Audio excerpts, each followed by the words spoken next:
Okay, but I am speaking. Okay, I am speaking from a place where this is becoming more significantly real to me than it ever has before. It's also becoming more specifically relevant to me because I am in a wrestling match between my true nature and my physical being.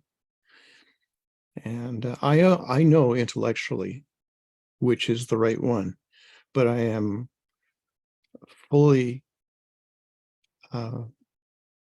entrapped by my physical situation in my mind. No, I'm not fully entrapped. Obviously, I can escape the trap, but I feel entrapped.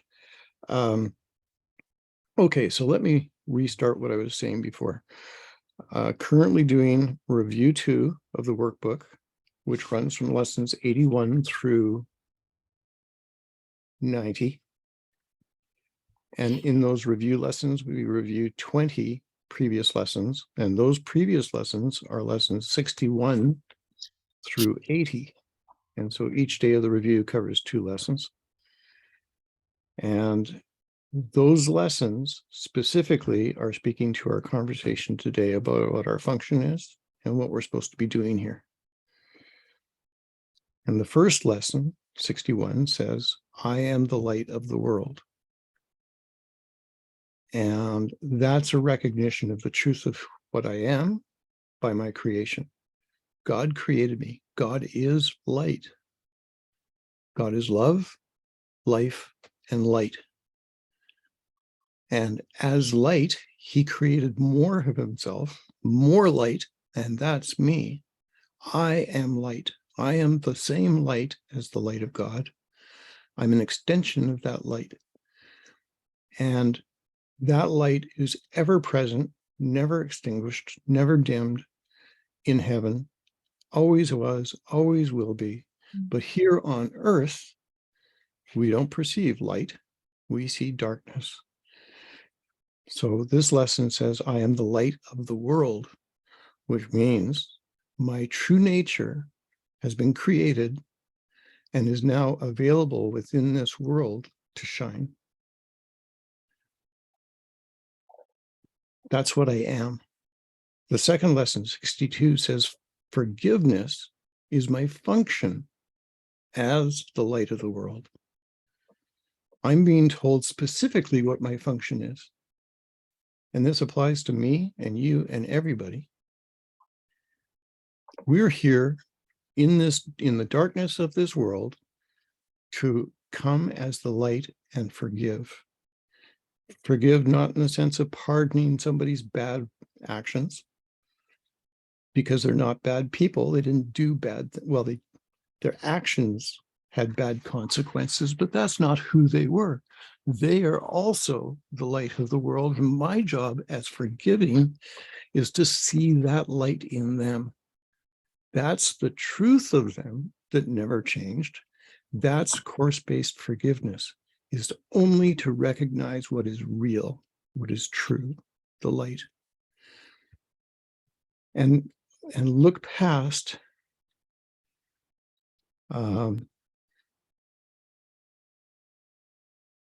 to look past the appearance of any wrongdoing or shortcoming or failing or sickness or anything like that. So, okay, forgiveness, that's my function. Cool. It's very simple if I can keep it simple. The next lesson, 63, the light of the world brings peace to every mind through my forgiveness. I feel pretty much constantly at a lack of peace, but I'm assured by the Course, by Jesus, that my true nature is peace itself. Yet I feel like I'm missing it, like I don't have it. Well, somewhere along the line, the teaching is, if you want something, give it away. You receive by giving.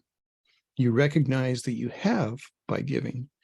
So because I am the light of the world, and because my function is forgiveness, I can give peace to the world by recognizing that's who I am as the light. My forgiveness allows me to cast off any of the clouds that block my awareness to who I am and who you are. I can share peace with you because it is ultimately shareable. That is its nature. It is meant for everyone, not just some people sometimes. It's meant for everyone always. And the best way to achieve that is start by giving it away. Give peace. So the light of the world brings peace to every mind through my forgiveness. Lesson 64. Let me not forget my function. Let me not substitute my function of forgiveness with some other self-made idea of what I'm here to do. I'm not here to build skyscrapers or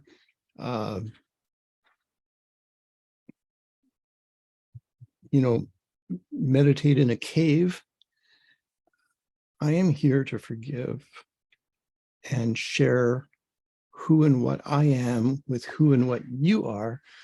By recognizing who and what you are, that will help me recognize who and what I am.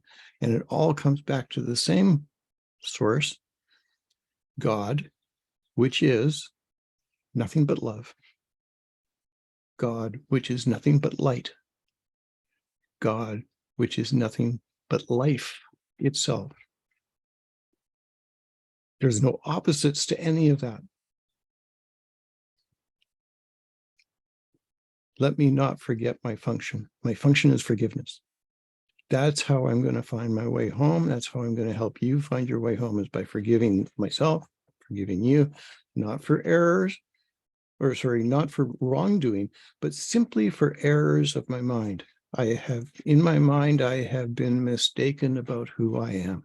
And that was just an error, and it is correctable. The Course is very specific about that. All errors can and will and are corrected. Teska talked about accepting the atonement for yourself. Well, in simple words, that means accepting the full correction of all my errors for myself. Now my slate is clean and I can share it with you. Moving on. Lesson 65. My only function is the one God gave me. Well, it said earlier that my function is forgiveness. God created me. God gave me everything I have. If he didn't give it to me, I haven't got it. My only function is the one God gave me. God gave me the function of forgiveness within this world. Okay, cool. The next one, benefit statement. My happiness and my function are one. If I recognize my function and exercise my function, I will be happy. I'm not going to be sad and depressed and questioning and uncertain. I am going to be joyous and peaceful at the same time. Always. My happiness and my function are one. So I can tell if I'm on the right track. If my depression level decreases, my happiness level goes up, my peace level goes up, my recognition of my brotherhood with everybody is expanded, I'm going to feel better. Not only am I going to feel better, but I'm going to be better physically, mentally, spiritually. My happiness and my function are one. Cool, let's move along. 67, love. That's what God is. Created me as itself. I am love. I was created by love. I was created as love, and I was created to love. And the Course is very specific about equating love and forgiveness. Love is something of heaven that we can't even comprehend. That's what Robert's sermon yesterday was about. We can't even comprehend the magnitude of the love that God has for all of us, because we are his creation, and it is what he is, and it's what he does. But here in this world, the closest we can get is true forgiveness. Love created me as itself. That's a reminder that I can't change my nature, and whatever is truly loving can never be anything other than loving. That's my true nature. And if it's my true nature, it's certainly your true nature.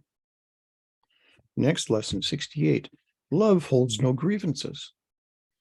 Grievances are my idea. I came up with the idea that there's something to bitch and moan about, something to complain about, something to criticize, something to say, you know, if it weren't for you, I'd be better off, or some form of that. Or it might be self-imposed grievance. If it weren't for myself, I'd be better off. Those are fictions that I made up in my mind by mistake, which is an error, which is forgivable. I got to move along because I'm taking too much time.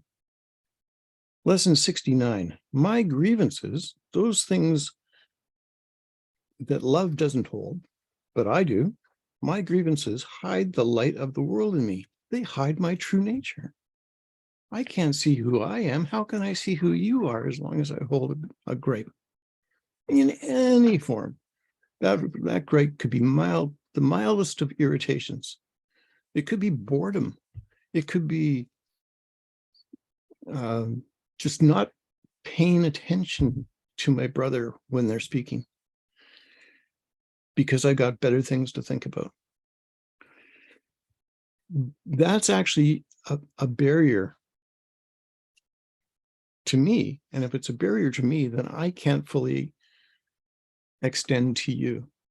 And so it's a barrier to both of us. But it's my grievance. It's not your problem. It's something for me to deal with. It's not something that you have to fix. Next step, number 70. My salvation comes from me. And that lesson reminds us that the answer is not outside us. It's inside us. It's already inside us. We were created with it. We are hardwired with the answer to all of our problems. But my grievances and all of my misperceptions of the world have, up until now, not allowed me to recognize that the answer is already within me. It goes on to say in 71, only God's plan for salvation will work, which means my salvation, which is in me, comes from God. And it's the only one that's going to work. I can't cook up a better scheme, an alternative scheme that's going to save the day. And when we talk about save, it's not like anything's been lost. I'm not going to come up with a better way of recognizing who and what I am and who and what you are than the plan that God gave me. And that plan is for me to forgive. Again, everybody wants to know what their special function is. Well, in my simple thinking of this, there's somebody out there that I have to forgive.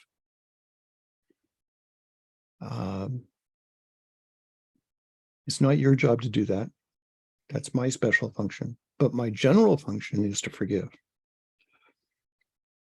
Lesson 72. Holding grievances is an attack on God's plan for salvation.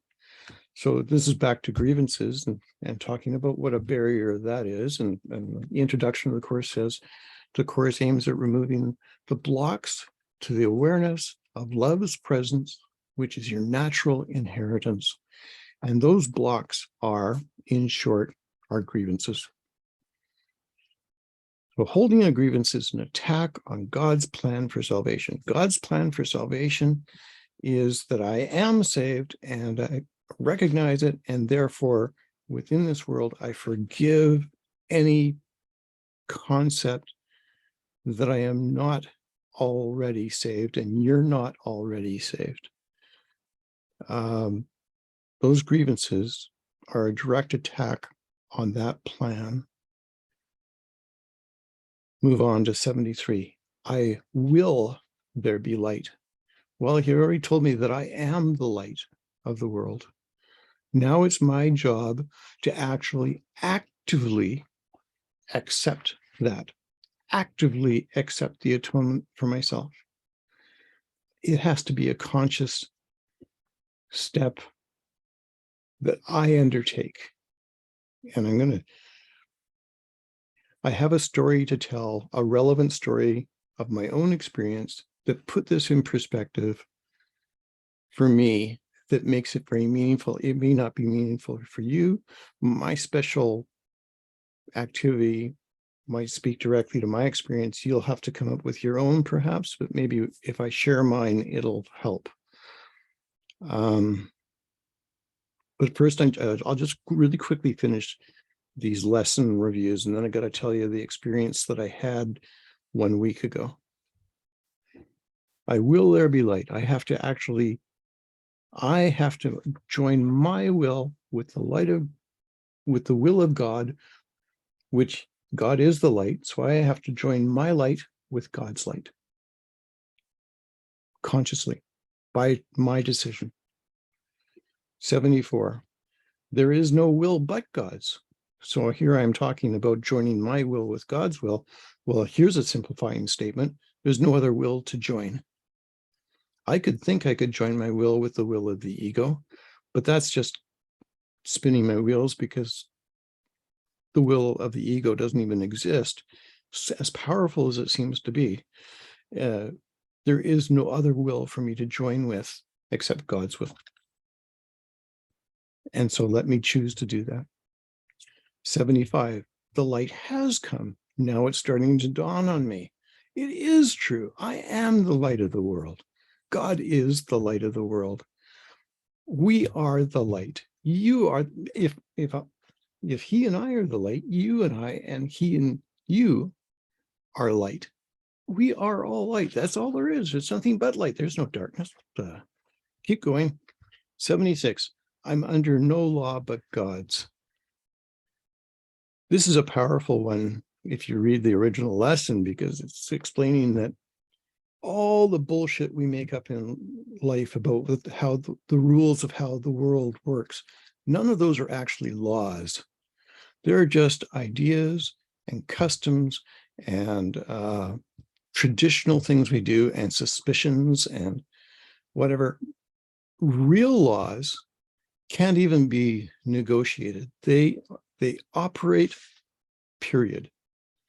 Like it or not, whether you know about them or not, the laws, the real laws, are constantly functioning. They're never punitive. Nobody ever gets punished for breaking them. But a simple example is the law of gravity. It's a completely different order than the laws of God, but the laws of gravity, you can't break them. You know, jump off a building, you're going to fall down.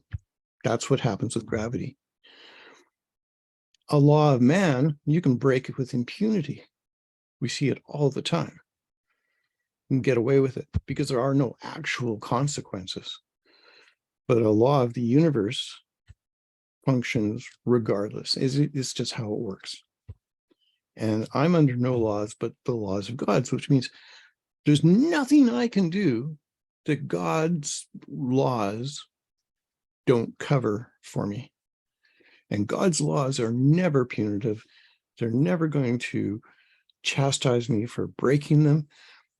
They just operate. And those laws are the law of life, the law of light, the law of love. There's several laws listed within the course. And if you look at them all, they basically come down to, it's all for your good. They're all supportive of you. 77, I am entitled to miracles. We think miracles are out of the ordinary. Well, miracles are very ordinary within the world. They're not required in heaven, but I am entitled to everything that God gives. He already gave it to me, so I should claim it because I am entitled to that. I'm not entitled to what he didn't give me, which is like extra days off or special treatment or anything like that. I am entitled to everything that God gave: life, light, and love. Let miracles replace all grievances. Well, I won't go into the silly story, but I had a really silly story that happened where a train pulled up in front of me, and two other friends, and two of us, because we're studying the course together, we looked at the train and we pointed and we said, "Look, a grievance." and we said, "There's a miracle behind this train, but we can't see it because we're looking at the grievance." And then I mistakenly said that miracles reverse all grievances. And as I said that out loud, the train stopped and backed up and got out of our way. And I thought, isn't this cool? Anyway, the train was a grievance. It's a fiction. It's hiding something that is real. What is real is always there. It's just hidden from my view by my own grievance. 79, we're almost at the end. These two, 79 and 80, were mind-blowing to me a year ago and even more so this year. Let me recognize the problem so it can be solved. Well, the Course says our problem is separation. And by recognizing that I'm believing in separation, I'm opening myself to the answer, which is that there's no separation. The Course says separation is our only problem. I would be inclined to say our belief in separation is our only problem, because it goes on to say that the solution is the fact that separation never occurred. So it's only my belief that makes it a thing, because it actually didn't happen. And then the last one, let me recognize my problems have been solved, is saying, look at all the mess I've made out of my life, thinking I had problems when I actually never had a problem ever. It was already solved. It's entirely a fiction of my mind. It's my mind that needs to be healed. Nothing in the world needs healing. You don't need healing. My cancer doesn't need healing. It's a fiction in my mind. So that's the review, and I found it like mind-blowing. So then I watched the March 6th prayer and meditation gathering, in which Sarah went over the first two healing principles. Today, Jackie went over the next three healing principles in the prayer and meditation gathering. I don't know about anybody else, but I found that her audio was breaking up on me. So I hope that the recording is better than the original. But in either case, it doesn't really matter. The breakup in the audio doesn't interfere with the message if you're listening. And here, now I got to tell you really quickly my big story, which I'll try to make short. I didn't watch the original March 6th broadcast because I was in the hospital, and I didn't watch it. And I was in the hospital for a week, and I was feeling absolutely on the edge of death's door. I thought this was the beginning of the end, literally. Like dying, physically dying, which was very distressing, because I think I don't have time to die right now. I got things to understand. I've got healing for myself to do. And if I die, I'm just a fucking failure if I die.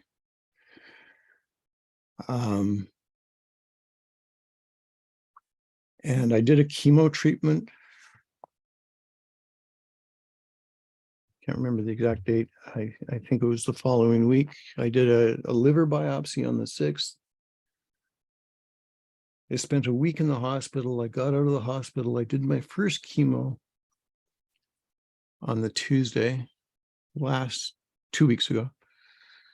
And they couldn't give me a full treatment because of reasons.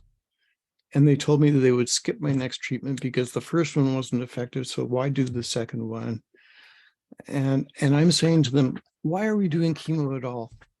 The protocol says if I have gone more than a year without a recurrence of my cancer following the first session of chemo, which ended in August of 21, then they would deem that my chemo had a positive effect and it should be repeated if I have a recurrence. And in my mind, I'm having this huge conflict because I'm saying, you tell me where in a year I didn't have a recurrence. Within a couple of months, within less than a month of finishing chemo, they had detected a new tumor. That was confirmed a month later. I had radical surgery to remove organs 6 months down the road. 4 months after that, they found a further spread of the cancer into my urethra. So I had to have another surgery to remove that, and another surgery coming up to remove half my dick because it's cancerous itself. That's something that they never even hear of. I don't need my dick, so I shouldn't be upset about it. But, it's upsetting. You tell me where in a year I was free of cancer. And finally, this morning, I had a conversation with the doctor about that, and he agreed, yeah, it looks like you weren't free of cancer. Nonetheless, 1 week ago, I had my second chemo treatment. They told me not to do it, but then they called me and said, we're going to do it anyway. And I protested and I went and did it. And that night, last Tuesday night, I finally listened to Sarah's recording about the first 2 healing principles and engaged in the meditation that she did within that recording. But here's the big difference for me. I did take it a step further. Up until now, I think I've been a very good course student, and I've been taking all my problems and giving them to the Holy Spirit to be resolved. But what I realized in her meditation, she had all of us take 2 health concerns, a minor health concern and a major health concern. She talked about a sniffle versus stage 4 cancer. Well, I got stage 4 cancer, and I've certainly had sniffles. What I used in my thinking was a cut finger, little cut on my finger, versus stage 4 cancer. And to recognize that both of those are actually illusions, because God didn't create sickness, so it must be an illusion. To take that and put it in a box. In her first part of her example, she said, take the little illusion and put it in a box and give it a label. What does that label say?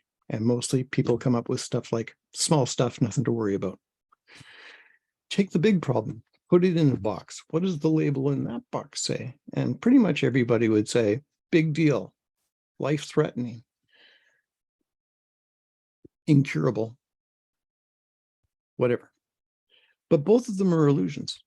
Then in step 2, she says, take both of those boxes, open them up again and look at what's inside, and you'll see that it's nothing but data, meaningless data. Take that meaningless data and put it in a third box called not real. Now rest in the peace of God. Here's what I've always done up until now. I've taken all of my problems and I've put them in a box called not real. And I thought, I am so wise. I understand the principles of A Course in Miracles so well that I can just stuff this stuff into a box called not real and go about my business. I can take that box and stick it under my bed and ignore it. Pretend it didn't even exist. And then my cat can come in and knock the top off the box, and out comes those illusions to haunt me again. I took my illusions, I put them in a box called not real. I fully understand what not real means. It means they don't exist. But I didn't take it any further than that. I just hid them. The other thing that I would have done is I would have taken, if I really wanted to be proactive, I would have taken my box called not real to the Holy Spirit and dropped it off at his door and said, pardon me, I've got a date for coffee. I got things in the world to take care of. You take care of this problem. I'm on my way. I'm back into the world doing my thing. Thanks, Holy Spirit. Really appreciate your help. Bye. And that's what I would do. But the Course is telling me, and the message I'm getting is, no, I need to actively be involved in not just handing over my illusion to the Holy Spirit, but now I have to put aside my eyes and my ears, which tell me there's still something in that box. I still think that unreal content, or the box in the contents of the box called not real, are actually still there. They're real. What I need to do is share the light of the world, my light, with the light of God, and allow that light combined, the Course would call that the face of Christ. And I have to use the eyes of Christ, not my eyes. I have to use the ears of Christ, not my ears, and look at open the box with the Holy Spirit, actively, together, within the light of God. And when I did that, in my visualization, now I'm getting choked up. When I said, Holy Spirit, let's have a look in here and you show me what you see, not what I think I see. I wanted to see what you see. We opened it up and it was empty.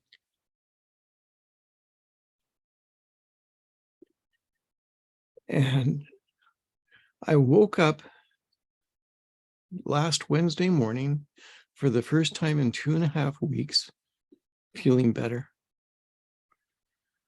I didn't feel the need to take an opioid painkiller, but I thought, I have turned a corner. I finally chose to truly bring my illusion to truth. The Course says that clearly, so clearly, to actively bring your illusion to truth and let truth shine it away. Don't just leave it at the doorstep for truth to do its work. Be part of the process. So I thought, this is mind-blowing. And I woke up on Wednesday and I thought, this is great. All of a sudden I could visualize myself at 93, still participating in the Course, still healing myself, and especially helping other people heal themselves. And then